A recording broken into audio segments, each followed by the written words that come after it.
Buenos días a todos y a todas, bienvenidos y bienvenidas.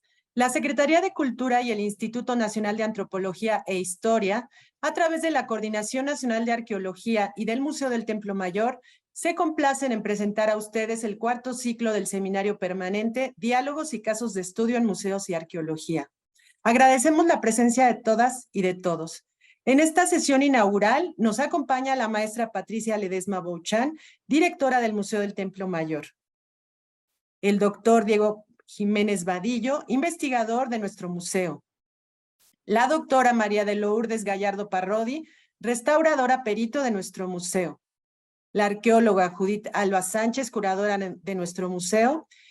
Leonardo Morlet, de curaduría y demás invitados e invitadas. Gracias a todos y a todas. Cedo la palabra a la maestra Patricia Ledesma Bouchan.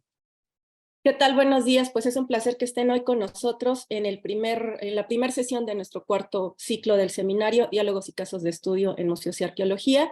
En esta temporada queremos hacer algunos cambios en la dinámica, entonces solamente va a haber un ponente por sesión, en el entendido de que les demos más espacio no solo a ellos para que puedan explicar el tema que les haya tocado, sino también para que se pueda desarrollar una discusión de una manera un poco más profunda, que es lo que de pronto nos quedábamos cortos al final de las sesiones en los otros ciclos. Y en este caso decidimos dedicarlo al tema de las nuevas tecnologías. De pronto se antojan actividades un poco fuera del tema de los museos, pero ya verán que es algo que no solo impacta en la parte expositiva, sino también en la parte de manejo de colecciones, que es algo interesante, importante y que de pronto no ponemos con tanta atención. Y en este caso, pues para abrir esta sesión tenemos a Diego Jiménez, que es uno de los pioneros en el tema de la gestión de las colecciones a través de sistemas de información. Entonces te agradecemos mucho, Diego, que nos hayas aceptado esta invitación para abrir nuestro seminario. Y si quieren voy a hacer la inauguración a nombre del director. Entonces, siendo las 11 horas de la mañana con 8 minutos, este lunes 16 de octubre, lunes post-eclipse, a nombre del director Diego Prieto Hernández y de nuestra coordinadora nacional de arqueología, Lorenza López Mestas, declaro inaugurada esta cuarta temporada del seminario Diálogos y Casos de Estudio en Museos y Arqueología, tecnologías aplicadas a museos en esta ocasión. Como les comentaba, Diego Jiménez es ahora nuestro ponente. Él es investigador del INAH, desde hace 30 años desarrolla tecnologías informáticas para el análisis y la difusión del patrimonio cultural, aprovechando los avances más recientes en aprendizaje automatizado, visión por computadora, reconocimiento de patrones y minería de datos. Él es responsable técnico de la red temática CONACYT de tecnologías digitales para la difusión del patrimonio cultural, codirector del capítulo mexicano de la Asociación Computer Applications and Quantitative Methods in Archaeology, y además es doctor en Ciencias de la Información Geográfica por la University College of London, y realizó estudios de maestría en Ciencias de la Computación en la Fundación Rosenbluth y en Estudios de Asia y África en el Colegio de México. Es autor de numerosos artículos académicos, editor de 2 libros de reciente aparición, que pueden conseguir en nuestras bibliotecas del INAH, en nuestras librerías. El patrimonio cultural y las tecnologías digitales es uno, y arqueología computacional, nuevos enfoques para la documentación, análisis y difusión del patrimonio cultural. Diego, pues de verdad es un placer que estés hoy con nosotros. Además, estás del otro lado del mundo, entonces también te agradecemos porque seguramente el cambio de horario no es tan sencillo. Muchas gracias, Diego. Muchas gracias a todos. Bueno que tengo la oportunidad para exponerles a uno de los trabajos que estamos desarrollando. Y bueno, me da mucho gusto que me hayan invitado a este seminario. Voy a compartir mi pantalla para comenzar mi presentación. Y ojalá que les parezca interesante. Ahí ya la están viendo, ¿no? Sí. Bueno, desde hace ya un buen tiempo que... no pasa. Comencé a colaborar con personas de otros institutos y otras universidades en México. Uno de ellos es el Instituto Potosino de Investigación en Ciencia y Tecnología, el IPC, allá en San Luis Potosí. También con un investigador del Tecnológico de Monterrey del campus Cuernavaca, y también del Instituto Tecnológico Autónomo de México, el ITAM, en la Ciudad de México. Entonces, he venido trabajando con ellos porque a mí me interesa desde hace ya mucho tiempo cómo podemos aprovechar tanto las matemáticas como la tecnología, pues para el beneficio del patrimonio cultural, y fue ahí que también surgió la idea de la red temática de CONACYT, que ahora está un poco, bueno, desde el 2015 impulsamos, aunque en el último año no, debido a la pandemia, las cosas de la pandemia nos limitó un poco el trabajo en esa red, pero esperamos que pronto podamos reanudarla. Bueno, yo lo último que he estado haciendo es aplicando algunas técnicas de inteligencia artificial al patrimonio cultural, y esta lámina aquí que les muestro es solamente, quiero resaltar solamente esos 4 puntos en los que la inteligencia artificial nos puede ayudar en el patrimonio cultural. Uno es que hay trabajos ya hechos ahí en México de, por ejemplo, se traducen automáticamente las lenguas indígenas, ¿no? Hay un trabajo en Querétaro bastante interesante impulsado por Google y la Universidad de Querétaro. Luego también hay unos trabajos sobre monitoreo del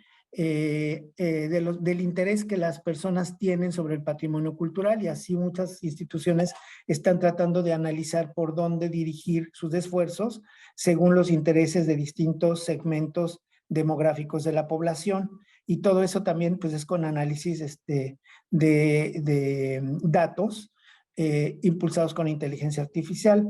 Luego ya para las colecciones tenemos la catalogación automática. Ese es también un trabajo en el que yo con mis colegas hemos estado explorando, ¿no? Tenemos algunos trabajos publicados sobre eso.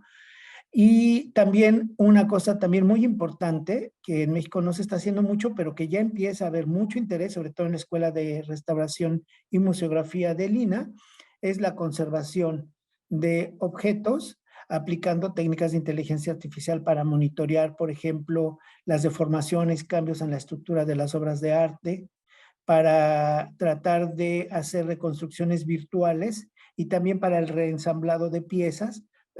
Prácticamente en ese caso del reensamblado, la computadora nos ayuda a armar el rompecabezas de una pieza, ¿no? A veces las restauradoras les podrán decir lo difícil que es a veces unir fragmentos que no se sabe por el orden, ¿no? No se sabe, y ahora hay técnicas de visión por computadora que nos ayudan a eso. Entonces, bueno, esos son algunos de los ejemplos en que nos puede ayudar la inteligencia artificial. Y lo que voy a presentar ahora es cómo desarrollamos un motor de búsqueda. Es algo así como un sistema Google, pero en vez de que ustedes metan una palabra clave, lo que hacen es meter un ejemplo de una forma que ustedes quieren buscar para que la computadora busque aquellos objetos en un museo o en internet que tengan la forma similar al modelo de consulta, ¿sí? Y entonces estamos haciendo muchos experimentos con técnicas de análisis morfológico para no solamente tratar de hacer esa base, ese motor de búsqueda, les digo, que puede decirnos, que puede extraer de un repositorio aquellos modelos similares, sino también para hacer algunos análisis. Eso ya es una etapa siguiente, no es mucho de lo que voy a explicar hoy. Yo me voy a centrar en esta presentación en cómo hicimos el motor de búsqueda, pero quise mencionar esto para que vean que el trabajo no se termina ahí, sino que estamos ahorita en la segunda fase, tratando de hacer análisis más profundos. Si da tiempo, podemos ampliar un poquito sobre eso. Bueno, todo empieza con la digitalización de los objetos, que bueno, ya tenemos en la arqueología ya hace más de 20 años que se hace, ¿no? Hay muchos museos en el mundo que ya tienen todas sus colecciones digitalizadas.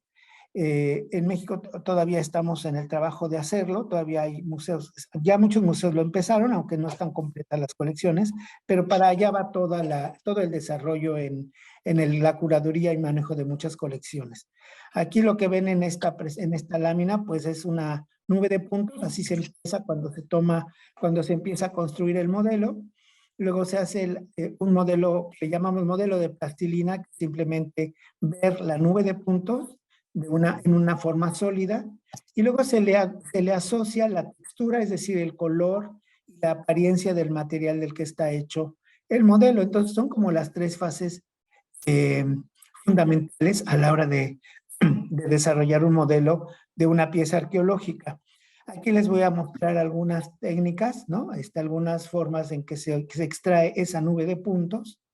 En este caso tenemos este tipo de escáner es un brazo mecánico en el que el láser se apunta hacia el modelo. En algunos la punta es de contacto, entonces ese escáner, por supuesto que no es adecuado para hacerlo en el patrimonio cultural, ¿sí? Porque tenemos que tocar el objeto y en el patrimonio cultural lo que tratamos de hacer es que no se toquen los objetos. Pero esa es una de las formas en que se pueden escanear objetos, ¿no? Se las pongo ahí como ejemplo solamente. Luego hay otra, aquí hay otra que se usa mucho en la industria, que lo mismo, es como una punta en que se pone el modelo pequeño abajo y se va contorneando con el brazo mecánico ese modelo para extraer la forma. Lo que sí usamos ya en el patrimonio es este tipo de escáner. Hay uno que se llama escaneo por luz estructurada, en el que hay un escáner que tiene una rejilla de rayos láser. Va a estar oyendo al amigo pero no hay problema. Se manda, se proyecta sobre el objeto y esa malla de láser sale perfectamente cuadrada cuando se lanza hacia el modelo, y cuando llega al modelo, pues las luces sufren todas estas deformaciones, como pueden ver aquí sobre la cara de esta escultura.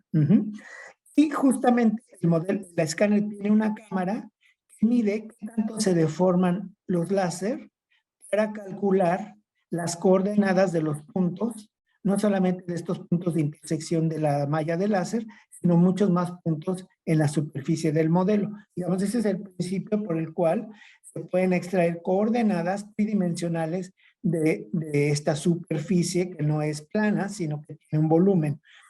Y eso es lo que da lugar a la nube de puntos. Esas coordenadas Y y Z que el escáner calcula son lo que va a formar el archivo de la nube de puntos. Luego hay otro escáner. Este escáner lo utilizamos en el Museo del Templo Mayor para hacer los escaneos de la colección con la que estamos trabajando. En se usa el principio de Pitágoras, ¿no? Tiene un escáner en el que arriba tiene una cámara y abajo un rayo láser. Entonces, el modelo sabe la distancia, el escáner puede calcular, sabe la distancia del lente de la cámara al modelo a la hora de que enfoca. Y luego, al lanzar el rayo láser, se forma el triángulo. Sabe también la distancia entre el lente de la cámara y el láser. Y a la hora que se lanza el rayo láser, la cámara mide la distancia a la que se encuentra el punto, varios miles, cientos de miles de puntos sobre la superficie del objeto. Entonces, si ustedes se fijan, se forma un triángulo y sabemos que teniendo la distancia de dos lados que conocemos perfectamente, se puede calcular la distancia del tercer lado del triángulo. O sea, usando el principio de Pitágoras. Entonces, bueno, de esta manera, este escáner láser, que fue uno de los más populares, ahora ya se usa más la fotogrametría, es otra técnica, pero los escáneres láser se siguen usando porque son muy rápidos y muy exactos, y tienen un gran uso en el patrimonio cultural. Aquí está ya, digamos, una foto de la operación de este escáner ahí en el Museo del Templo Mayor. ¿Sí? Aquí está el escáner, no sé si lo alcancen a ver todos. Y está lanzando el rayo láser sobre esta escultura antropomorfa. Y ustedes ven aquí que en la computadora, pues, con esas mediciones que hace el escáner láser, está viendo aquí donde estoy señalando con el mouse, ahí está la nube de puntos que está extrayendo el escáner en ese momento. Este es el láser que lanza el escáner, y por todo este haz, como va barriendo el objeto, se van tomando miles de puntos para calcular la forma del objeto. Aquí está un ejemplo de cómo sale del escáner ese barrido, ¿no? Ven ustedes aquí que está la nube de puntos y aquí hay miles de puntos de que se tomó. Eso es lo que hace que se pueda ver la forma, que se pueda modelar la forma de ese objeto. Y luego se le pone esta textura. El escáner también toma esta foto y luego envuelve, es como si envolviera la nube de puntos para que el modelo ya quede perfectamente como estos. ¿Sí? Aquí, oh, perdón. Bueno, entonces una vez que nosotros completamos, digamos, el escaneo de la colección, pasamos a hacer un sistema para que estos modelos fueran accesibles a los investigadores y al público. Esto, como les dije, tiene la finalidad de hacer que los modelos puedan ser vistos y analizados desde una computadora en forma remota, que no tenga que estar el investigador tocando el objeto o viéndolo, sino que se pueda hacer como si fuera una base de datos de consulta, como les digo, un tipo de Google, pero en vez de que usemos textos para la búsqueda, que usemos formas. ¿Y por qué es esto? Porque una vez que se han generado estos miles de modelos, a veces, muy frecuentemente, se quedan en los repositorios que se forman. O sea, se almacenan estos archivos de los modelos tridimensionales y luego, pues ya no son accesibles, o tiene uno que ir a los museos a pedir que le dejen uno ver los modelos, pero faltan muchos medios o herramientas que sirvan para que los investigadores puedan acceder a estas bases de datos, a estos repositorios, sin tener que hacer nada, o sea, sin tener que hacer mucho trámite, ¿no? Entonces, la búsqueda tradicional hasta ahora, pues ha sido con textos. Por ejemplo, recupera todos los cajetes trípodes, ¿no? Se hace un vocabulario, una ontología, luego se hace una base de datos y se hacen este tipo de menús que vemos aquí, en donde uno va poniendo las características, los filtros de la condición se va construyendo una búsqueda como esta, recupera todos los cajetes trípodes, ¿no? Entonces, eso es bueno, pero el problema es que si un objeto no se registró como cajete, sino se registró como cuenco, o al revés, pues a la hora que metemos esas palabras en la base de datos, no lo va a encontrar, ¿no? Lo mismo pasa cuando queremos utilizar diferentes lenguajes para buscar el mismo objeto. Puede ser que la base de datos reconozca la palabra cuenco, pero no el término que se usa para ese mismo objeto en inglés o en francés, bowl o terrine. Entonces, digamos, si nos limitamos a ese tipo de búsquedas textuales, pues no siempre los investigadores van a encontrar los objetos que necesitan. Entonces, nosotros lo que hicimos es pues, no tener que usar ninguna palabra, sino simplemente usar los objetos mismos para hacer búsquedas. Entonces, en este sistema que ideamos, el usuario introduce un modelo de consulta, por ejemplo, una olla Talo, ¿sí?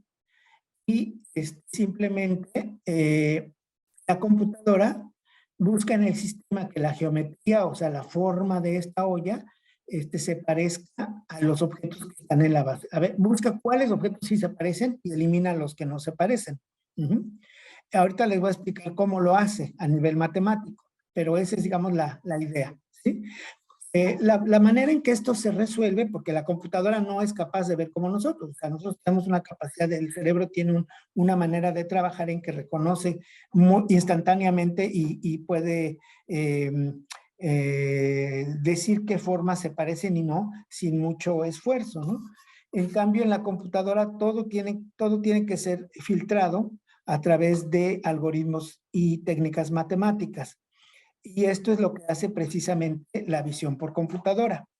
Y la visión por computadora está basada en lo que se llama descriptores de formas. Estos son maneras numéricas de representar objetos como los que tenemos aquí en estos ejemplos, los que mostramos aquí.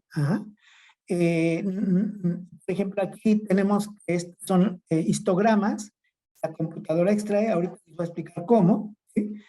Pero así como la computadora reconoce. Por ejemplo, en el caso de estas dos ollas Talo, ustedes ven que sus histogramas, perdón, son casi idénticos, porque los objetos se parecen mucho.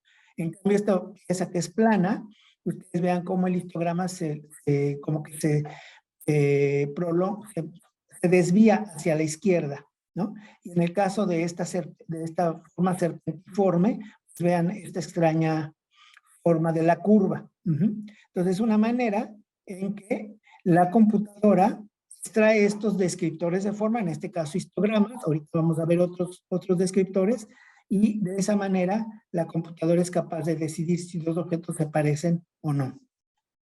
Entonces, es lo que nosotros hacemos, es lo que yo hago en colaboración con mis colegas, les digo, matemáticos o científicos de la computación. Ellos son los que se encargan un poco de implementar algunos de estos algoritmos. Entonces, el primer tipo de algoritmo que es estas mediciones de distancias, es el más simple de implementar, porque simplemente de lo que se trata es de establecer el centro de masa del objeto y a partir de, es decir, el centro, ¿no? Y a partir de ahí tomar distancias sobre la superficie del modelo. Entonces pueden ser distancias entre pares de puntos, que es la más sencilla, o pueden ser no solamente distancias, sino el ángulo entre dos vectores. Se calculan dos distancias y se calcula el ángulo, ¿no? O también puede ser el área de los triángulos que se encuentran en la malla del modelo tridimensional, o los tetraedros. Son, digamos, cosas muy sencillas, pero que sirven para justamente caracterizar los modelos. Este es el ejemplo que les ponía, ¿no? Al tomar esas distancias, digamos, se toman 100,000 distancias y se forma esta gráfica que se llama histograma, en donde se van poniendo todos los valores que se midieron sobre el modelo, y entonces se forma esta gráfica, que es histograma. Los modelos que se parecen van a aparecer con curvas parecidas, los modelos que difieren, pues van a ser diferentes. Entonces, por ejemplo, si yo pido al sistema de computación que me localice una olla Tlaloc, nunca va a recuperar porque esta curva no se parece en nada a la olla Tlaloc. Va a traer ¿no? El que está aquí junto, porque sus curvas son muy similares. Entonces, esa es la manera en que la computadora observa los modelos. Es así como hace el reconocimiento automático de objetos. Luego está un segundo tipo de descriptores, que es una segunda técnica que implementamos, en que el modelo es partido en ejes. Nosotros usamos 32 ejes y la computadora mide qué tan simétricas son las dos mitades en el eje que partió. Por ejemplo, en este cuadrado tenemos espérenme. Aquí pues, se parte a la mitad, pues la mitad superior es igual que la mitad inferior, ¿no? Entonces la simetría ahí es perfecta. Pero hay algunos ejes, y sobre todo en modelos que no son cuadrados o que no son formas pitagóricas como esta, ¿no? Que son formas perfectas, en que sí hay muchas deformaciones. Por ejemplo, si yo parto este modelo en 32 ejes, tenemos esta curva, esta gráfica aquí, ¿sí? En que tiene todas estas deformaciones, porque la computadora está calculando qué tan, si una mitad es el reflejo como de espejo de la otra. Si no lo es, le asigna un valor, ¿no? Entonces, esa medición entre qué tan simétricas son las 32 mitades, las mitades en los 32 ejes en los que se parte el modelo, es lo que nos da lugar a estas gráficas. Y entonces la computadora usa estas gráficas para comparar los modelos que se parecen. Cuando ves gráficas similares entre dos modelos, es que los modelos tienen una forma similar. O sea, es el mismo principio que con las distancias, pero aquí es otra técnica, es simplemente midiendo la simetría con ecuaciones matemáticas, pues que ahorita no vale la pena explicar, pero hay técnicas, ¿no? Estas son cosas muy bien desarrolladas en matemáticas. Y el tercero es un descriptor que se llama de funciones armónicas, Imagínense un Lego, un juego de Lego, en que todas estas formas tienen una expresión matemática con una ecuación muy especial. Entonces, lo que hace esta técnica es ver cuántas digamos, piezas de este tipo existen en un modelo o necesitamos para crear un modelo, para esculpir un modelo, ¿no? Ese es como el principio. Estas se llaman funciones armónicas, son, les digo, expresiones de ecuaciones matemáticas, esas no cambian, ¿no? Y entonces lo que hace esta técnica es, tenemos un modelo y trata de descomponer el modelo a ver en cuántos pedacitos de estos resultan de cada uno de estas formas para dar forma a ese modelo. Y para que ustedes vean esto en 2 dimensiones, voy a pasar un video. A ver, aquí ya lo tengo abierto.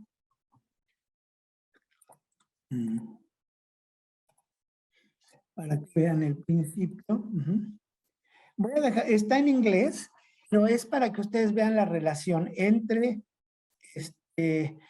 vean la relación entre un círculo, en el caso de 3D, una esfera y un dibujo o una forma. A ver.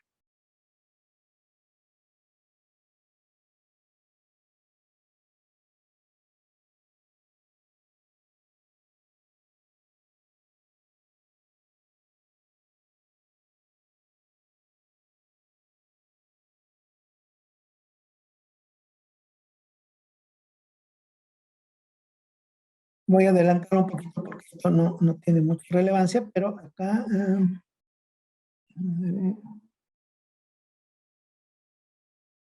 miren, aquí se muestra la relación entre un círculo y cómo se puede con un eje asociado al centro del círculo y con círculos de diferente tamaño, unidos, concatenados como si fueran engranes, cómo se puede ir produciendo un dibujo o una curva.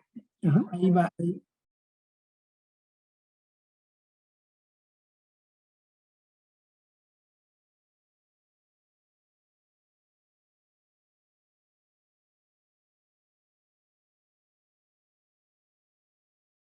Aquí ven ustedes, por ejemplo, este círculo es más pequeño, que está concatenado con uno todavía más pequeño, y el movimiento circular de ese conjunto de 3 círculos va dando lugar a esta forma. Entonces es un poquito para que vean la relación entre simplemente un movimiento circular y el dibujo de una forma. Imagínense eso proyectado en 3 dimensiones, eso es lo que hacen las funciones armónicas, esas bolitas que les enseñé en la lámina anterior.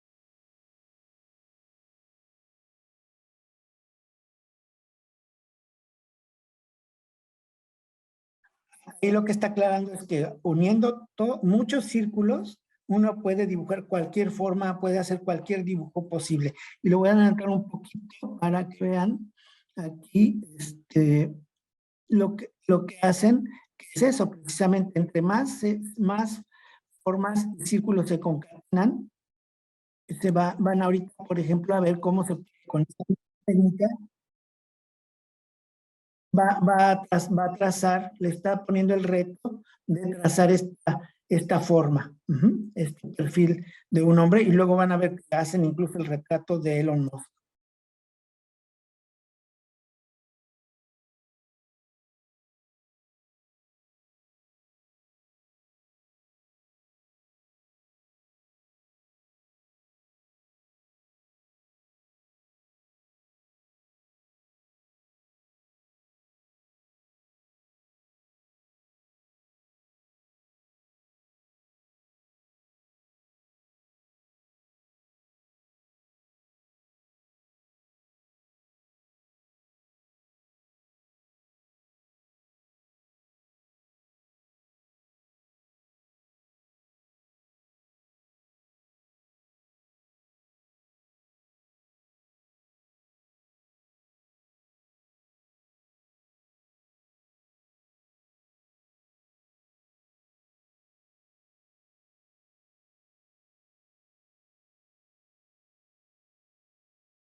Ahí, como pueden ver, ya va siendo muy complejo toda la concatenación de círculos.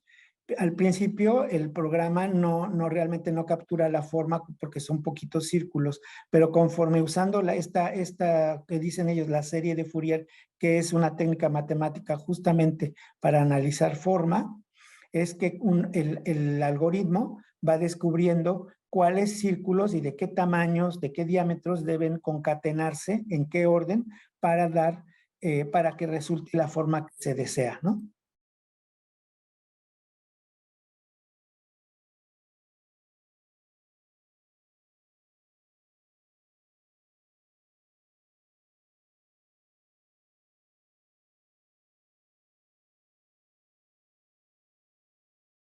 Ah, perdón.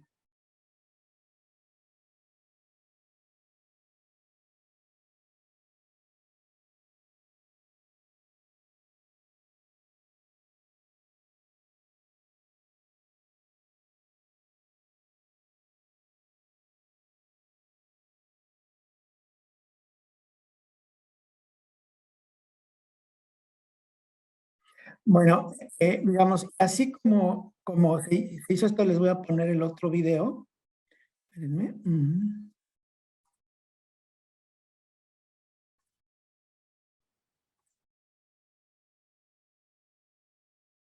Es lo mismo, ¿sí? Vean ustedes, esa concatenación de círculos va formando, es el retrato de Elon Musk en este caso. Pero bien la cantidad de círculos que van usando, acá 230 y tantos, concatenados de cierta manera. Entonces pueden ver ustedes la complejidad que tiene y es simplemente usando esa ecuación de Fourier en 2 dimensiones. En 3D se usa lo que les digo, las funciones armónicas, esos como glóbulos que les mostré en la lámina. Ahí están ustedes viendo un detalle de toda la cantidad de círculos que se usan, en este caso más de 200 para crear esa forma. Y así como se puede dibujar, se puede hacer el proceso en reversa, es decir, tenemos una forma y usando también esas ecuaciones se puede deconstruir, se puede descomponer el modelo, se puede saber cuántas de estos círculos se necesitaron para dibujarlo. Entonces el proceso de análisis matemático funciona en ambos sentidos. Uno, para dibujar este retrato, o al revés, si ya tengo el retrato, la técnica también se hace en reversa para saber cuántos de estos círculos se ocuparon para lograr la forma que está dibujando este programa. Pues imagínense esto bueno, esto es en 2D, pero esto también funciona en 3 dimensiones. Entonces aquí nada más les puse para que vean este ejemplo, ¿no? Pero digamos, ustedes entiendan que en 3 dimensiones nosotros usamos estas funciones. Lo que se logra usando esa técnica de funciones armónicas son estas gráficas, es lo que la computadora va a comparar para saber si 2 modelos son iguales o no. Entonces el resultado finalmente pues es un programa que metemos la forma, metemos un objeto y nos lanza un resultado de todos los objetos que se parecen en la colección. Perdón, no la puse Ok, aquí está. Sí. Nos da un resultado donde nos arroja los modelos que se parecen al modelo de consulta. Aquí hay un resultado, un ejemplo. Les voy a poner aquí otro, también de la colección del Museo del Templo Mayor. Metemos un Schutte-Cutli, aplicamos uno de los descriptores que acabo de explicar y nos da estos resultados. Nos busca estos, ¿no? Fíjense que no todos son idénticos, pero todos pertenecen a la misma clase, inclusive que aunque no sabemos si es realmente un Schutte-Cutli, pero tiene muchas de las propiedades geométricas del resto de esta colección, ¿sí? Este modelo, por ejemplo. Y de lo que se trata es eso, el programa tiene que buscar objetos no idénticos, sino similares. Aquí hay otro ejemplo. Y aquí también hay otro. Se mete una máscara, en este caso, y nos lanzó estos resultados. Rápidamente, para terminar, porque creo que ya estamos en 45 minutos, les voy a mostrar el programa funcionando, porque yo creo que así está más, es mejor verlo así. Este es solamente un módulo del programa. El programa va a estar en línea, va a ser una plataforma en línea, en donde se tiene que hacer mucho más que esto. Todo lo que voy a mostrar ahorita es nada más del primer módulo, que es el modelo, es el motor de búsqueda, ¿no? Pero luego va a ser mucho más sofisticado. Quiero poner un modelo, yo introduzco un modelo, es este, un modelo tridimensional, ¿sí? Ahora yo quiero que la computadora encuentre modelos similares a esta máscara. Voy a usar el modelo de simetría reflexiva, que es el segundo que expliqué. Y lo primero que tenemos que hacer es que la computadora le obtenga el descriptor matemático de esta máscara. Entonces, para la computadora, esta máscara se convierte en esta gráfica, ¿sí? En este trompo que creo. Y luego ya hace la comparación con los modelos, ¿sí?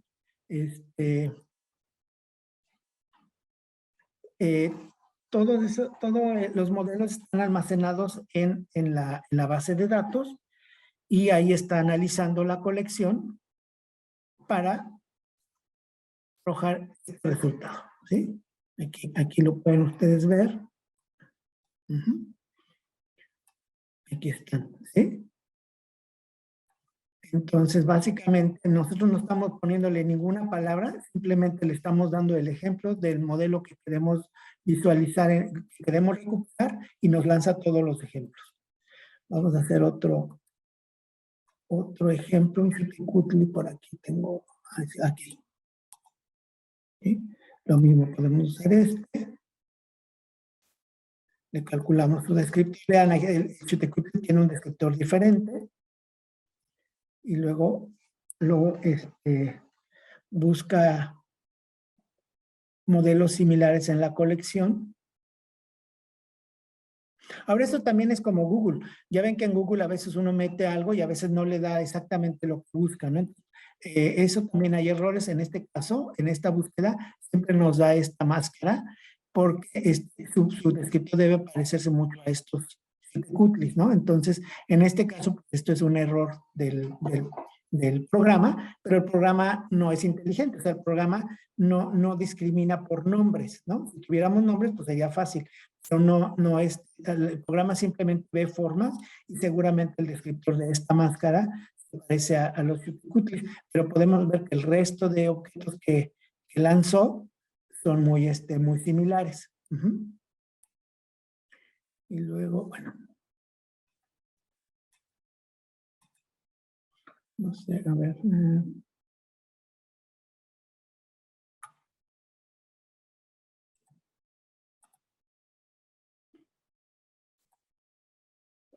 En algunos casos, el que más funciona de los tres descriptores que desarrollamos es el de simetría reflexiva. El más complicado para generar fue el de la decomposición armónica, de las formas armónicas, pero a veces no es muy bueno. Ahorita les voy a poner un ejemplo en donde no es tan eficiente. Bueno, aquí no sé. Bueno, aquí sí sacó puras figuras antropomorfas, ¿no? Pero hay veces que no funciona muy bien, es muy complejo de implementar, pero no ha resultado tan bueno. Les digo, estamos todavía probando con diferentes técnicas. Entonces vamos a hacer un último ejemplo.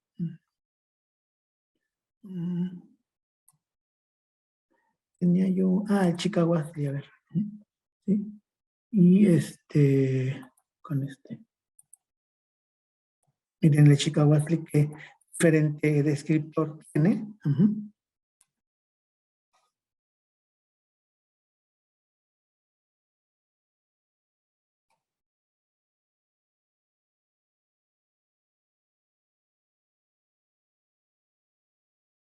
¿Sí? Aquí, en este caso, como la forma de esta figura antropomórfica es muy similar a la del Cutli porque tiene este acortamiento en el cuello, lo pone ahí. Miren, hay varias de esas figuras. Eso se debe a que, en términos generales, las formas se parecen. Bueno, Bueno, esto es básicamente lo que hemos hecho en el proyecto. Les digo, vamos a continuar con esto porque tenemos la esperanza de que pues realmente esto sí se convierta en un sistema bien formado de consulta, ¿no? Que alguien algún día pueda realmente ver desde, por ejemplo, yo estoy ahorita en Berlín, que desde aquí yo pueda analizar la colección del Museo del Templo Mayor o de cualquier otro museo, ¿no? Estamos abiertos a compartir el sistema, el código fuente y todo lo que hicimos con cualquier institución que quiera utilizarlo para compartir su colección de modelos tridimensionales. Entonces, bueno, les agradezco mucho y si hay alguna pregunta, estoy aquí listo para aclararles cualquier duda.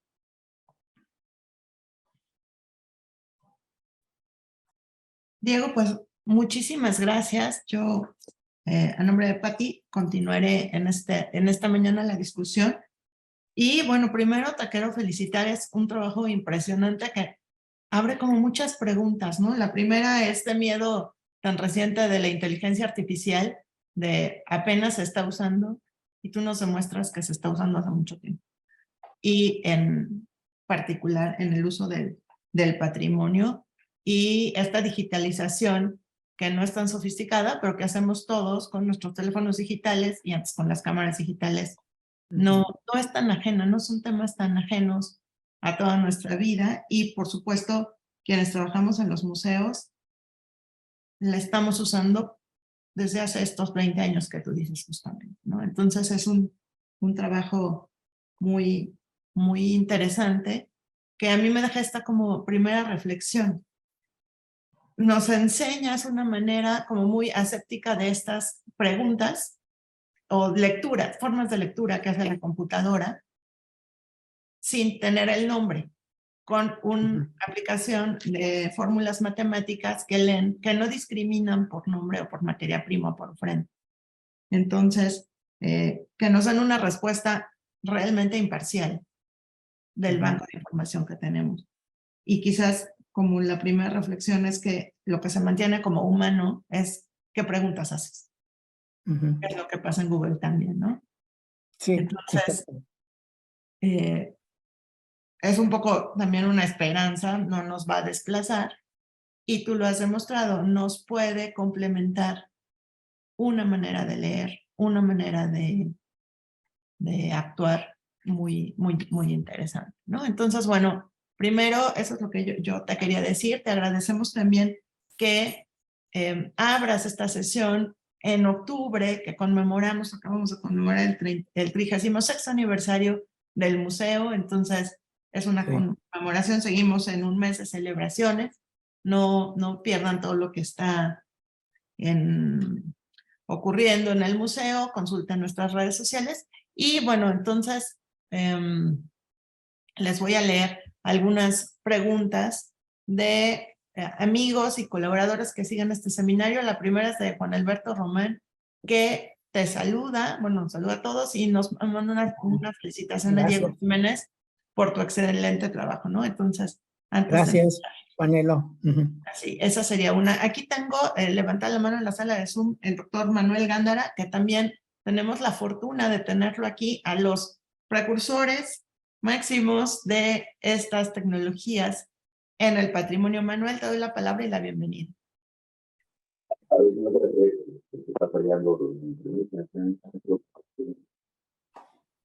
¿Se corta un poco? No se escucha muy bien, Manuel. No, entonces mejor lo más porque está fallando el modo. Ok. No te preocupes, si quieres participar la puedes escribir o mandármela por mensaje directo y yo la leo.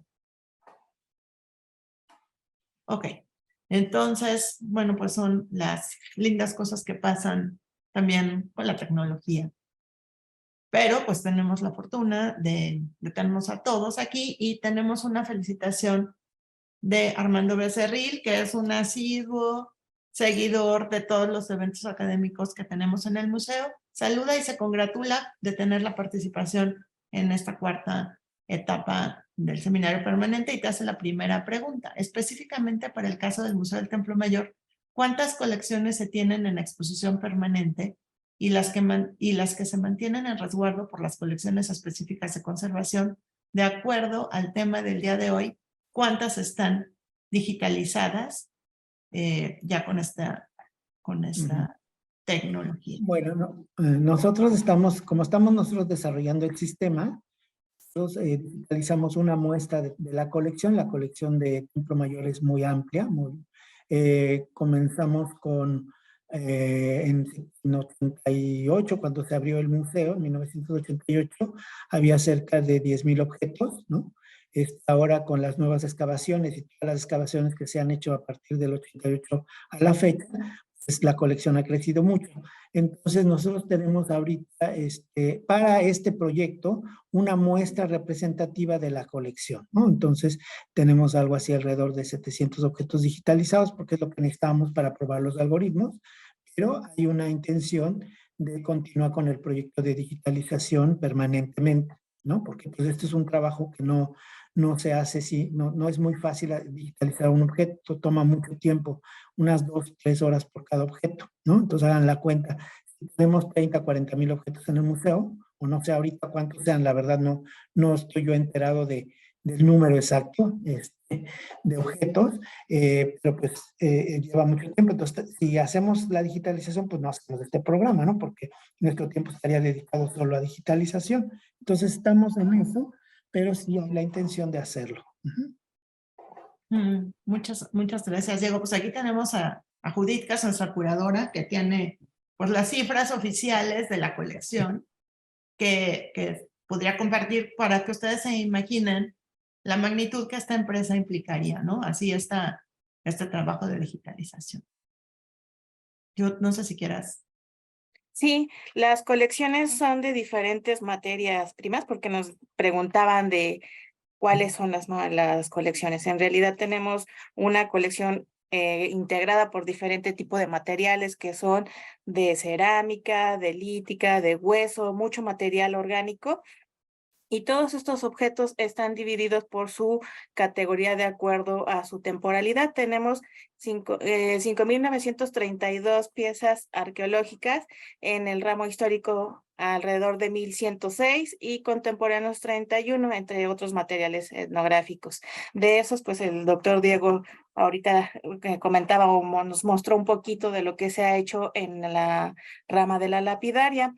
Yo tengo por aquí una pregunta que se me hace súper interesante, Diego, porque nos mostraste estos descriptores. Me pareció muy destacable lo que parece algo irregular, ¿no? Cuando nos muestras a Xiuhtecuhtli, cómo este descriptor se parece a otra cosa que no es totalmente diferente, digamos, en su talla final.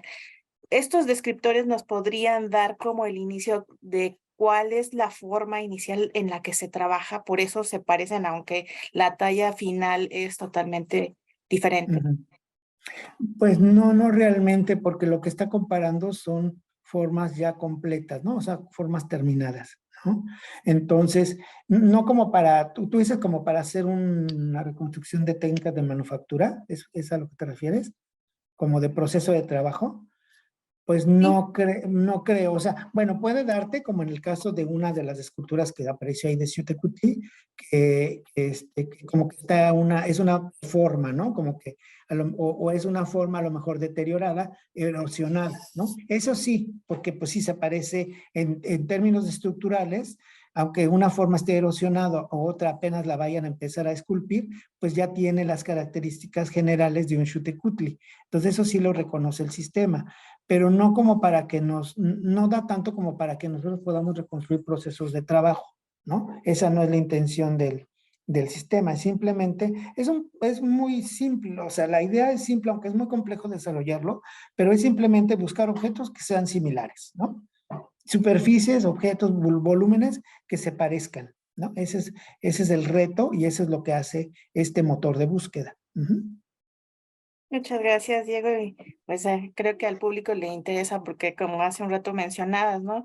Esta idea que también luego en Google buscamos una imagen que por algunos descriptores también busca algo muy parecido, y la idea es también que aquí podamos encontrar a lo mejor algunos materiales que sean semejantes. Muchísimas gracias por el trabajo, Diego, y muchas felicidades porque aquí en Templo pues sigue siendo la investigación mucha y todavía tenemos mucha tela por donde cortar. Muchas gracias. Ok.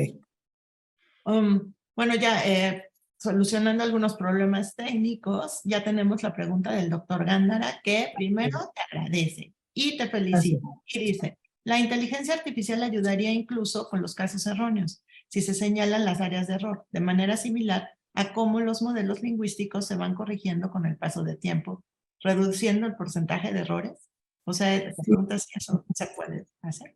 Sí, claro. Precisamente, entre más búsquedas haya en el sistema va a utilizar, puede utilizar el feedback, o sea, la retroalimentación del usuario, ¿no? Para aprender que en ese ejemplo del Xiuhtecuhtli donde apareció una máscara, ¿no? Que eso no es un Xiuhtecuhtli, ¿sí? Sin tener que escribir nada, ¿no? Entonces, sí, desde luego que ahí es donde, ese es de lo que aprende la inteligencia artificial. La inteligencia artificial no es nada inteligente, o sea, no es realmente una inteligencia, simplemente técnicas estadísticas que una computadora utiliza para reconocer ejemplos que son positivos, es decir, ejemplos de un objeto que se parece a otro, junto con ejemplos de los que no se parecen. Y de esa manera, agrupando estadísticamente los resultados que se parecen y los que no se parecen, el programa adquiere una capacidad para discriminar cosas similares de cosas que no son iguales, ¿no? Y ese es el principio de toda la inteligencia artificial, tanto en lingüística, o sea, como en análisis de forma y en otras aplicaciones. Muy bien. Bueno, pues a todos nuestros, Manuel te agradece la respuesta. A las personas que nos están siguiendo en Facebook, los invitamos a que sigan participando. Yo ya no leí algunas preguntas, pero ahorita las voy a leer. Antonio Reyes Solís te manda saludos, bueno, a todo el equipo y en particular a trabajó en Diego esta. Jiménez, con quien colaboró la primera etapa de este proyecto en 2010. Así que esto también está sirviendo de referencia. Sí, Antonio fue uno de los que escaneó, algunos de los modelos que vieron ustedes aquí los escaneó justamente Antonio. ¿Qué les puede decir lo complicado que a veces es capturar la forma? Porque en esas máscaras de piedra, por ejemplo, el canto que es tan delgadito, ¿no? Es muy difícil de capturar con el escáner. Ahora es más fácil con la fotogrametría, que es otra técnica, pero justamente Antonio batalló mucho con eso. Pues muchas gracias a los dos que metieron esto y lo están haciendo para que sea un poco más accesible. Por ejemplo, hay una pregunta también de Armando Becerril, dice, el desarrollo de los programas de computadora, y, en el desarrollo, entiendo que es así, ¿quién ha intervenido en la estructura de los mismos para que en un futuro sean genéricos? O sea, ahorita entendemos que son programas muy específicos, pero para que después sean mucho más accesibles. Bueno, digamos, este programa se puede usar con cualquier colección, no está personalizado, digamos, para la colección del Templo Mayor. Cualquier colección la puede reconocer, ¿sí? No tiene que ser de Templo Mayor. Entonces, de hecho, ahorita estamos publicando un artículo, no sé si aquí tengo el link, déjenme ver, no estoy seguro si lo tengo, si no, se los mando. No.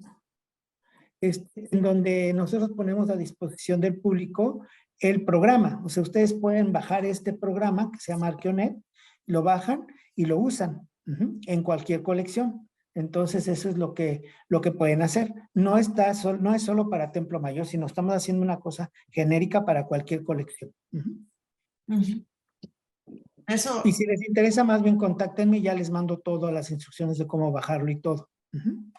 Sí, con mucho gusto ponemos todos tus datos. Recuerden, en el micrositio queda anclada esta participación y también el doctor Diego nos podrá dar alguna información complementaria para quien quiera seguir profundizando en esto, porque pues en este ciclo justo estamos hablando ya de estas tecnologías. Tu presentación de esta mañana se relaciona mucho con la siguiente que tendremos en noviembre, del doctor Pedro Ángeles, acerca de la documentación, ¿no? Ah, muy bien. Sí.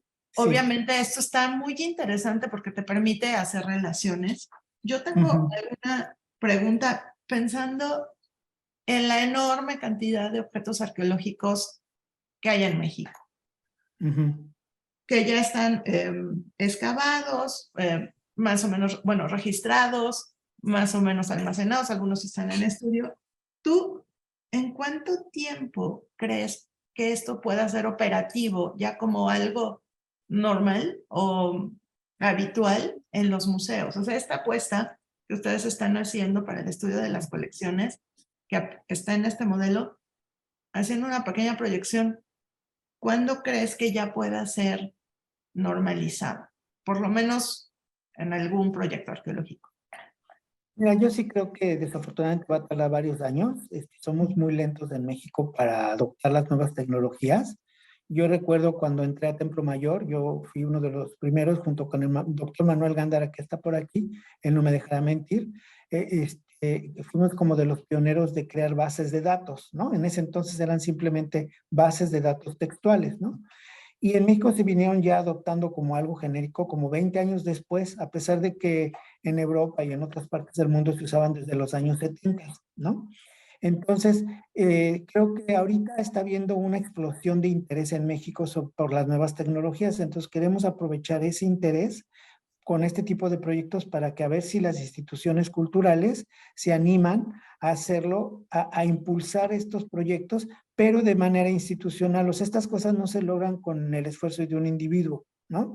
Sino tiene que ser, por ejemplo, el INAH como institución la que lance. Ya lo hicieron, ya hay muchos avances con la mediateca del INAH, por ejemplo. Eso ya funciona, es una plataforma de acceso a información del patrimonio excelente, ¿no? Muy bien hecha, muy bien pensada. Entonces ya tenemos ejemplos en México muy terminados, pero para 3D todavía estamos en los comienzos. Primero porque pues no tenemos mucho equipo para escanear, por ejemplo, ya saben todos los que trabajan en el INAH que nos prohíben comprar equipo, ¿no? No hay equipo. Entonces todo eso está obstaculizando que México utilice esto, ¿no? Nosotros pues, queremos crear la plataforma y queremos animar a instituciones que ya están trabajando en esto, pues a que se unan, pero para que sea algo así como se está usando en otros países, todavía nos falta, yo creo que sí, varios años, ¿eh? Más o menos, si algún proyecto arqueológico quisiera tener estos aparatos, sabemos que está la obsolescencia programada, las limitantes presupuestales. ¿Cuánto cuesta? Porque ya nos dijiste 3 horas por objeto, o sea, es... Pues unas 2 horas por objeto, digamos, ¿no? Entonces, un escáner cuesta como, no sé, ahorita ya han bajado mucho de precios, unos $10,000, una cosa así, ¿no? No es ya demasiado. Antes eran 50,000, hace todavía 4 o 5 años, ¿no? Pero ahorita lo que se usa mucho es la fotogrametría, simplemente con una cámara, una buena cámara fotográfica, se puede tomar. Entonces ahora ya bajó mucho el precio de la obtención de modelos 3D. Lo que sí implica es tiempo, ¿no? Ahorita con una cámara fotográfica de mediana calidad se pueden hacer modelos muy buenos, ¿sí? Y hay software libre, o sea, es más fácil hacerlo, ya no se necesita grandes equipos, pero sí se necesita tiempo, entonces se necesita contratar personas que lo hagan y eso es caro porque hay que pagarle el trabajo a las personas que escanean, ¿no? O que hacen la fotogrametría, ¿sí? Entonces eso es lo que hay que considerar en un proyecto de este tipo. Ok. Sí, es todo un tema y como tú dices, pues todo nuestro andamiaje institucional no se hizo cuando había estas tecnologías. Y a veces eso es como el limitante, ¿no? Como no puedes hacer operativo eso desde abajo, tendría que venir desde arriba. Sí. Digamos que el futuro nos alcanzó antes de lo que pensábamos. Pero en fin. Bueno, aquí tenemos a Leonardo Borret. ¿Te quiere hacer otra pregunta, Leo? ¿La palabra? Sí. Gracias, Lelo. Buenos días, doctor. Pues más que nada veíamos un poco como esta parte del desarrollo de la plataforma o del motor de búsqueda. Entonces, mi pregunta sería, ¿qué tan complejo fue el desarrollar este motor de búsqueda? Porque vemos los de Google y pues vemos que sí tiene todo un proceso detrás, ¿no? De estar desarrollando para que como los algoritmos o o estas parte de conectar la información junto con las fotos o con la base de datos, pues sí lleva todo un trabajo. Entonces, para usted, ¿qué tan complejo fue el ir desarrollando este motor de búsqueda? Y también un poco de como sé que intervienen factores como la velocidad o como el poder ligar de forma rápida los datos, ¿no? Entonces, esta parte, ¿qué tan costosa fue en cuestión de generar el programa para poder empezar a utilizarlo? Ujú. Bueno, lo primero es, yo creo que no fue muy difícil con la colaboración interinstitucional, ¿no? O sea, primero me asocié con investigadores del Centro de Investigación en Matemáticas en Guanajuato, con el doctor Salvador Ruiz Correa, que en ese entonces trabajaba para el CIMAT en Guanajuato, y luego ya se fue al IPICID, a San Luis Potosí, y seguimos trabajando juntos, él y yo, ¿no? Salvador Ruiz Correa, que fue el primero que yo le planteé la idea. Yo como que creé las bases del proyecto, los objetivos y todo, y yo comencé a leer sobre qué se podía hacer en la literatura de matemáticas o de ciencias de la computación, pero yo no soy capaz de implementar muchos de los algoritmos y ecuaciones que solamente un matemático o un científico de la computación como Salvador puede hacer. Entonces, lo primero que hay que hacer en estos proyectos pues, es trabajar en conjunto diferentes disciplinas, o sea, son trabajos interdisciplinarios. Uno solo como arqueólogo no puede por muchas matemáticas que sepa, ¿no? Y sí hay que tener un conocimiento de matemáticas sólido como arqueólogo, ¿no? O sea, yo lo tengo, pero no al grado de ser matemático, ¿no? Hay una especialidad, ¿no? Y entonces esa colaboración es la que facilitó mucho todo el desarrollo. Luego, pues hacer las cosas en la práctica, o sea, digitalizar los objetos. Nosotros conseguimos un escáner. Entonces, más bien se le va a uno el tiempo en eso, en gestionar que estén todos los recursos disponibles, ¿no? Como líder del proyecto, pues yo lo que hago es eso. Y yo lo que hago, pues es leer mucha la literatura de visión por computadora, aunque yo no la pueda implementar, pero yo identifico qué artículos o qué trabajos me pueden servir en el patrimonio cultural y luego voy con mis colegas, tanto del IPC, con Salvador Luis Correa, o ahora con Omar Mendoza, que es otro de los colaboradores en este proyecto, uno de los que implementó el software, por cierto, que ahorita trabaja en el TEC de Monterrey en Guadalajara, y les planteo, a ver, ¿ustedes cómo ven esto? ¿Se puede hacer con estos trabajos que encontré? Y ellos ya me dicen, no, mira, hay otros trabajos más nuevos, hay algoritmos mejores, funciona más rápido, porque ellos son especialistas en eso, ¿no? Entonces, esa colaboración es lo que nos ha hecho que funcione todo bien, que se pueda lograr este resultado. Y pensamos seguir trabajando juntos, ¿no? Pero sin eso, pues no, porque pues yo no soy capaz de hacer todo, ¿no? Ahorita todos los trabajos de tecnologías requieren muchos diferentes especialistas. Gracias, doctor. Y esto justo revela la importancia del trabajo interdisciplinario, ¿no? Así nadie puede hacerlo solo en un momento donde todo va demasiado rápido. Sí, exactamente. Entonces, pues nosotros nos congratulamos de ser no solamente un museo con un proyecto arqueológico, sino un centro de investigación que, como ustedes pueden ver, desarrolla y es punta de lanza de estas nuevas y no tan nuevas tecnologías para el estudio y la conservación. Así, aquí hay otra pregunta del doctor Gándara. Dice, ¿y si lo aplicáramos a tareas más modestas como la tipología cerámica básica, que ocupa meses de trabajo en proyectos, al menos en donde la forma y la decoración de la cerámica sí son muy distintivas, y combinada con el análisis iconográfico, pudiera identificar detalles como, por ejemplo, la nariguera de plano? Aquí esta pregunta está buenísima, está súper precisa. Gracias, Manuel. Sí, miren, sí, justamente nosotros también hicimos un trabajo que publicamos en el 2014, justamente para clasificación cerámica. Entonces tomamos lo mismo, en este caso son otro tipo de técnicas, ¿no? Ese trabajo lo hice con el doctor Edgar Francisco Román Rangel, que ahora, en aquel entonces acababa de terminar el doctorado y ahora es investigador del Instituto Tecnológico Autónomo de México, del ITAM, ahí en la Ciudad de México, con el cual también sigo colaborando en otros proyectos. Pero sí tenemos un trabajo que luego te mando también la ficha, Manuel, justamente para hacer clasificación cerámica de manera automática. Ahí escaneábamos los tepalcates muy rápidamente, ¿no? Y podíamos hacer que la computadora distinguiera si era un plato, si era un vaso, si era un cajete, y ya lo que ya no hicimos un poco es estudiar la decoración. Eso se podría hacer, pero eso no lo hicimos nosotros, ¿no?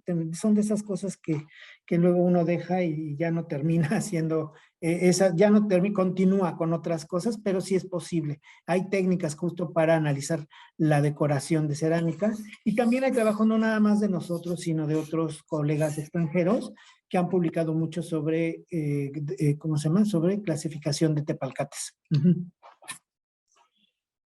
Muy inquietantes, bueno, interesantes tus respuestas, pero inquietantes también porque a mí siempre, bueno, uno de los temas que yo tengo es como las implicaciones que tiene recuperar material arqueológico.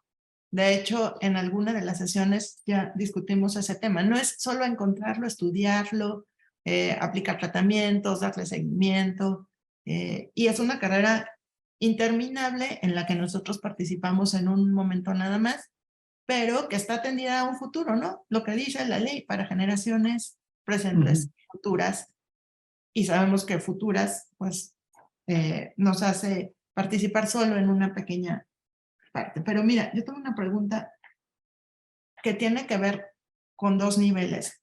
Estas tecnologías implican espacio físico y espacio digital para almacenarse, para resguardarse, y generan metadatos, metaarchivos de los que ya se tienen. O sea, no solamente es el arqueólogo haciendo el registro de las piezas en el momento del hallazgo, o el conservador haciendo el registro de los tratamientos las veces que sea necesaria, entre otros, porque están los biólogos, geólogos, toda la gente que está generando información, y aparte esta correlacional. Y bueno, nosotros, y desafortunadamente no somos únicos, compartimos un problema real de espacio.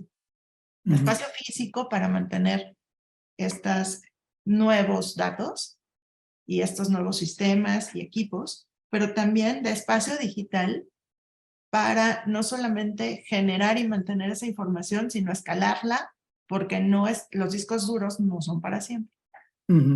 ¿Tú cómo ves este problema en general y cómo lo ves para el caso del museo? Tú que ya empezaste y tienes 20 años generando. Bueno, sí, es un problema muy real, práctico, ¿no? Dónde se suben y dónde se almacenan los datos y cómo se actualizan los archivos, ¿no? Porque los formatos, acuérdense, las imágenes, también pueden ir cambiando los formatos de imágenes, aunque han sido muy estables en los últimos 20 años, ¿no? Pero acuérdense, los archivos de Word que teníamos hace 20 años, ya no los podemos abrir con los programas de ahora, aunque sea la misma compañía la que nos venda el programa, ¿no? Entonces, hay un tema de, digamos, de conservación de datos digitales, o sea, de cómo se pueden hacer los datos digitales para que duren un siglo, ¿no? ¿Qué mecanismos se tienen que implementar para lograr eso? Y luego, pues, el espacio físico, como tú dices, los discos duros, ¿no? Porque, pues, estos datos son voluminosos en términos de bytes. Entonces, ahorita la solución que se ha dado en muchas instituciones, pues, es contratar sistemas de nube, ¿no? Con empresas como Google o Microsoft, ¿sí? Que tienen los recursos para mantener estas bases de datos masivas pagando una suscripción. Entonces, esa es una solución que se puede hacer y que es buena a mediano plazo, ¿no? Y también tal vez a largo, pero digamos, son temas que uno tiene que considerar a la hora que una institución decide poner su colección abierta, hacer abierta su colección, ¿no? Entonces, por eso les digo, tiene que venir a nivel institucional la decisión de hacerlo, ¿no? No es nada más que yo como investigador se me ocurra algo, ¿no? Nosotros estamos trabajando en las herramientas que van a lograrlo, pero esto, digamos, a nosotros, digamos, como que estamos haciendo una apuesta que se va a hacer algún día, ¿no? Porque porque es la manera en que hacia allá va el futuro. O sea, es como con las bases de datos hace 30 años. Yo sabía que algún día íbamos a usar todas bases de datos como ahora las usamos, Access y Base, todas esas que se usaban en aquel entonces y que ahora son cosas del diario, ¿no? Entonces, pues esto es una apuesta y a lo mejor en algún tiempo la institución sí decide, ¿no? Hacer todo lo que se necesita, porque hay una gran inversión detrás que se tiene que destinar a este tipo de sistemas. Sí, claro, es como esta metáfora de tú plantas la semilla, Ujú, pero quizás no veas el árbol. O sea, no te pongas a la sombra del árbol enorme. ujú. La ventaja que yo veo es que esto va tan rápido que a lo mejor sí nos toca la sombra, aunque sea. Sí, esperemos que sí. Sí, pero esto, claro, está cambiando. Yo me acuerdo hace muchos años cuando recién entré al museo, había 2 computadoras para todo el museo. Era impensable que cada quien tuviera una. Y lo Ujú. veíamos como un montón de pruebas y un montón de tecnología.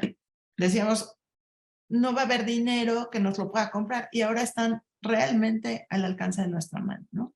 Sí, Entonces, bueno, eso también quizás lo va a hacer más accesible y es un lenguaje que todos aprendimos a usar rápidamente. La realidad nos forzó a movernos y aprender un lenguaje nuevo, igual que la realidad nos forzó a aprender el sistema de Zoom y pasarnos también a lo digital, ¿no? Sí. Entonces, si a nosotros quizás nos hubieran dicho los seminarios van a ser así, hubiéramos dicho jamás en la vida vamos a tal, y ahora estamos en estas plataformas que nos permiten no solamente tener estas discusiones, sino albergarlas y que se puedan volver a ver, porque lo que tú nos expusiste hoy, que a veces parece como tan lejano, lo tenemos y lo tendremos cada vez más cerca. Judith, ¿tú querías decir algo más? Sí, Lulu, gracias. Un poquito la pregunta iba por el tema que ahorita están comentando, pensando en que hay algunos centros de trabajo donde sí están trabajando un poco con tecnologías diferentes, a lo mejor aplicaciones, no a lo mejor en 3D, sino bases de datos que sean compartidas y la idea es que precisamente en algún momento la investigación pueda ser pues vía digital, porque eso es lo que día a día se necesita, ¿no? Es una realidad que nos alcanzó, pero también pensar, además de esto, de en dónde vamos a almacenar tecnológicamente toda esa información, ¿cómo la haríamos llegar en ese rubro, en esa rama, de que sea accesible, por lo menos entre centros de trabajo que compartimos a lo mejor ese interés de información? Pues es así como muy necesario entre diferentes lugares. Si yo estoy en la Ciudad de México y alguien se interesa en el norte de México o en Yucatán, pues esa es la única manera en la que podríamos viajar con esta información mucho, muy rápido. Pero ahí la pregunta, igual que los sistemas de almacenamiento, ¿en qué sistema? Igual en nubes. ¿Y cómo podría ser que el futuro no nos alcance tan rápido? Porque la tecnología va tan rápido que, digamos, si se consigue en un año, ¿qué tanto podríamos tener de eficiencia de esas plataformas? Con una realidad así de, digamos, de presupuesto y de eficiencia en donde lo trabajamos. ¿Tú qué piensas, Diego, de eso? Bueno, mira, ahora una de las estrategias que se están siguiendo para que no se tenga que almacenar todo en un solo lugar es justamente son bases de datos distribuidas, es decir, si tú como Templo Mayor tienes tu colección, tú la almacenas en tu museo, ¿no? Tus datos, pero el Museo de las Culturas o el Museo de Antropología o otros museos, cada quien tiene su colección y a lo mejor con diferentes estructuras. Las bases de datos tienen diferentes formatos, diferentes estructuras, diferentes sistemas de recuperación, pero lo que se hace es lo que se llama una interfaz de aplicación, es decir, se le da una ventanita en el sistema de cada museo o de cada institución para que el otro pueda acceder, ¿no? Entonces, esa es, digamos, la manera en que se trabaja ahora en todo el mundo, se hace eso. Si yo quiero acceder a tus datos, hacemos un protocolo de cómo mi sistema le va a hablar al tuyo, ¿sí? Para que se puedan comunicar y me puedas mandar los datos que yo necesito y yo mandarte los datos que tú necesitas. y el usuario que está en la computadora haciendo la búsqueda no se va a enterar de nada porque esto está atrás, esto es parte de la implementación de los sistemas.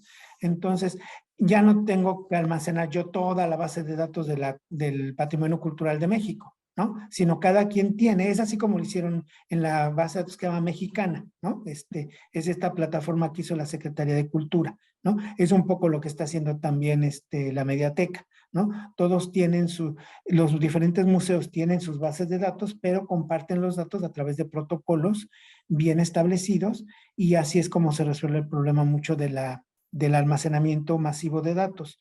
Pero sí es un tema que se tiene que pensar y que depende de ingenieros que hagan esto bien, ¿sí? Entonces, en México ya se hace y en todo el mundo, o sea, es la manera en que se trabaja, pero sí tenemos que pensar en eso al crear estos sistemas.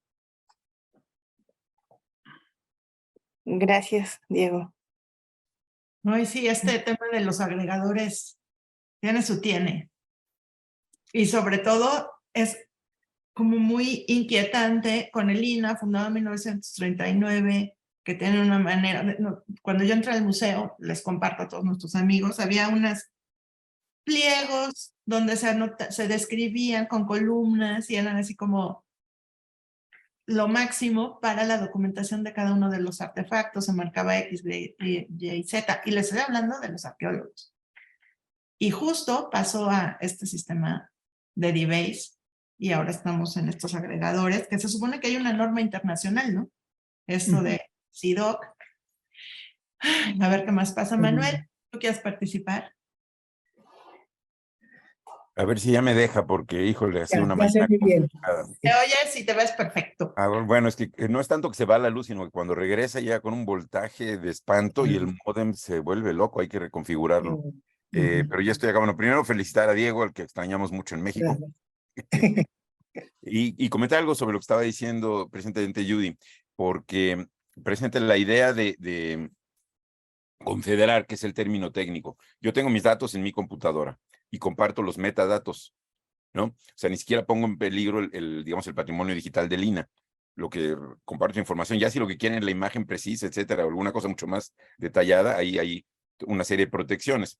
Porque, por ejemplo, Google te hace un montón de cosas padrísimas y se quedan con parte de los derechos, es lo que hay que cuidar. Pero el problema es que ahora que se ha propuesto esta idea de un repositorio de investigación, ya no nada más la Mediateca como repositorio digital general, sino un repositorio de las investigaciones que hacemos con nuestros datos, las fotos, inclusive los informes, hasta donde la gente los quiera compartir, con las reglas del consejo, etcétera, ¿no?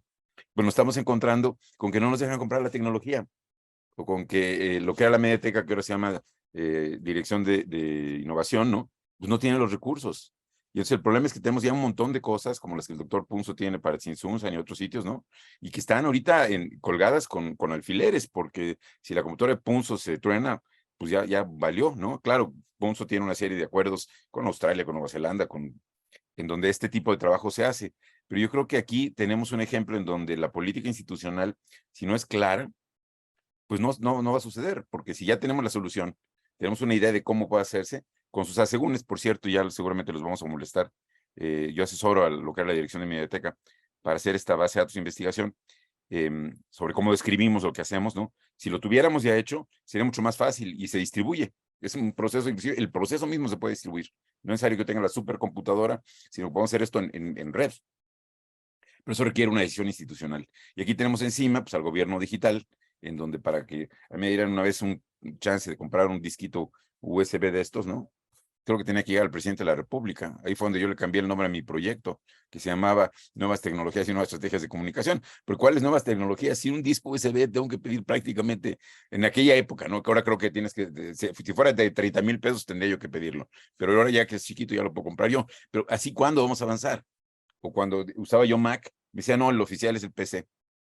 Entonces, sí se requiere, creo que ahí tiene toda la razón nuestra querida doctora Gallardo, de que tiene que haber una política clara institucional y una defensa nuestra sobre las posibilidades de investigación y la preservación digital, porque el país no se ha dado cuenta que toda la investigación se puede perder, así como nos dimos cuenta que los libros tenían una vida útil, ¿no? Y aquí la propia doctora Gallardo nos dirá, ¿no? Llega un momento donde ya la cosa va a ser invisible, tenemos que empezar a hacer eso ahorita. Entonces, por eso yo le aplaudo a uno de nuestros líderes, ahora ya en lontananza en Berlín, ¿no? Porque no ha cedido y le busca y hace un convenio aquí, hace otro convenio allá, paga de su lana, porque de otra manera no estaríamos avanzando. Muchas gracias, Diego. Bien. Al contrario, gracias a todos por estar aquí. Pues ahí andamos. No, yo les agradezco y como les decía, tenemos la suerte de tener a los doctores Gándara y Jiménez hoy con nosotros, porque Manuel para los museos en general, pero Diego para la documentación en arqueología, pues sí, han marcado nuestro camino. Y no solamente eso, han permanecido, cosa que a mí me parece muy interesante, porque tienen una visión retrospectiva interesante de cómo se ha movido esto en colecciones particulares, pero a nivel institucional. Y nosotros en el museo, que tenemos un proyecto como de este largo alcance, ¿no? Y nos pareció por eso muy interesante hacer este ciclo que está orientado, ustedes saben que cada uno de nuestros ciclos tienen una temática. Este es nuevas tecnologías en los museos y que justamente es una de las líneas que tú mencionaste, Diego. Al principio no estaba la conservación, la digitalización y las nuevas tecnologías ya aplicadas a cuestiones más, más puntuales de los museos. Pero esto pues nos facilita la vida, pero tiene un costo. Y hay que pensarlo, porque esto no va a pasar, ya está pasando. Así no es, un día vamos a digitalizar, nada más. Los invito a ustedes que están en el panel y a todos nuestros amigos que nos siguen en Facebook y verán esta plática después, que cuentan cuántas fotografías tienen en sus teléfonos celulares. Y cómo manejan esa información. Y qué implica después pasarlo al teléfono nuevo, donde lo cargan, el nuevo cable y tal. Pues imagínense esto multiplicado por mucho más con el patrimonio cultural. Que yo también pensaba, estos sistemas no eliminan los anteriores, también los analógicos de esa sábana santa y arqueológica son eficientes también. Pero todos implican la generación de acervos documentales, de archivos, de información que también hay que conservar. Así que interesantísima la ponencia de hoy. Como les dije, todo queda grabado y tendremos en este nuevo ciclo algunas ponencias más. Está en noviembre el doctor Pedro Ángeles, en diciembre la doctora Ana Elena Mayer, el 15 de enero Sergio Rivera del MIDE, el 12 de febrero Rita Gómez del Paul Getty Museum. Y acuérdense, esta plática es una secuela de otro ciclo que tuvimos, donde se acordarán, mandaron un códice a Estados Unidos, a Los Ángeles, y pusieron lo que todo restaurador hubiera querido en la vida, un montón de sensores adentro y afuera, en medio y atrás, para ver qué tanto se movía o no se movía. En aquel momento, que fue en el tercer ciclo, Rita nos comentaba que se generó tal cantidad de datos que no nos podían decir nada. Entonces, no se pierdan esa, que es la segunda parte de lo que sucedió con una inversión que sabemos que es única porque quisiéramos eso para todo, pero no es posible ni técnica, ni material, ni financieramente, pero tendremos esa. En marzo tendremos a Ángel Mora, que también habla de documentación patrimonial, del patrimonio arqueológico, y cerramos con broche de oro en una doble participación en abril del doctor Gándara, precursor de estas tecnologías. Bueno. Y con otra complementaria que es el 13, con Paco Link, que ellos van a hacer como el cierre de este ciclo. Entonces, les agradezco muchísimo su participación. Pueden checar todas las informaciones en el micrositio, se queda guardada esta sesión, y todas las anteriores, recuerden, las pueden consultar, y también anclaremos, como siempre, la infografía general que el doctor Jiménez revisará de esta de estos contenidos y alguna información complementaria. Entonces, pues no dejen de seguirnos aquí en todas nuestras redes sociales y como dijo nuestra directora, ahorita que estamos estrenando un nuevo formato, porque todo se transforma. Ustedes recuerdan, este ciclo surgió en pandemia y teníamos 2 sesiones, pero ahora queremos hacerlo más pausado y estamos en transformación constante. Entonces, muchas gracias a todos por su participación y nos vemos el 6 de noviembre. Instituto Nacional de Antropología e Historia. Secretaría de Cultura. Gobierno de México.